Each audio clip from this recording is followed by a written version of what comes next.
Oh me chicheng lim no kon sin kon dial banajen man no kon dial tin chilong banajeka ken gwadan we kon wolong len let it go te baji keke ken chede kesi en aja soku lord men boom che kam noir dumuranya ka kun yal de jilojo kurnyanya selerodu lord kelu che kam noir tane kudial shikalan noir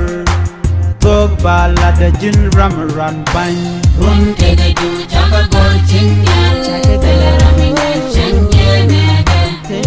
ni kaman toine kaman nale chaka wane tele range chengene run tege du chaka gol chinya tele ramine chenye nege ni kaman toine kaman nale chaka wane ono je selemu bomnoro kugandong kukolyech agar ka kunyen ka pain ken pol take them to back selemu chomnoro ka bomnoro Present peace Casey kwai ku tinji ban wi mon baji ke kake wai ne ku kalet ku tin chire kod baji ke kake ngai ke ji wi mon wi wa nyam wa kana jo wa chumen cham wa kalet ku goy du ka bom du she tan ra re wai ne ku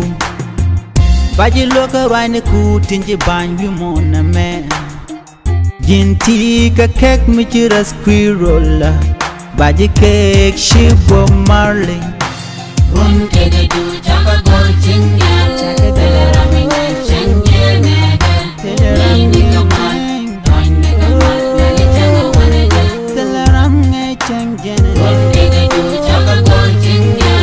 tele ramine chenye nege ni kaman toine kaman nale chaka wane tek dan chi dung dan lim kon ni je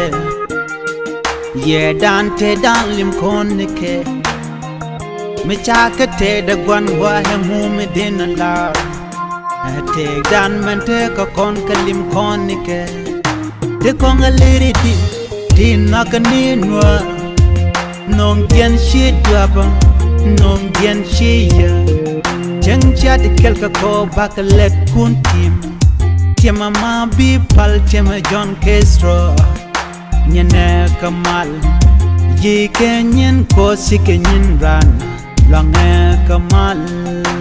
run tege du chaka gol chinya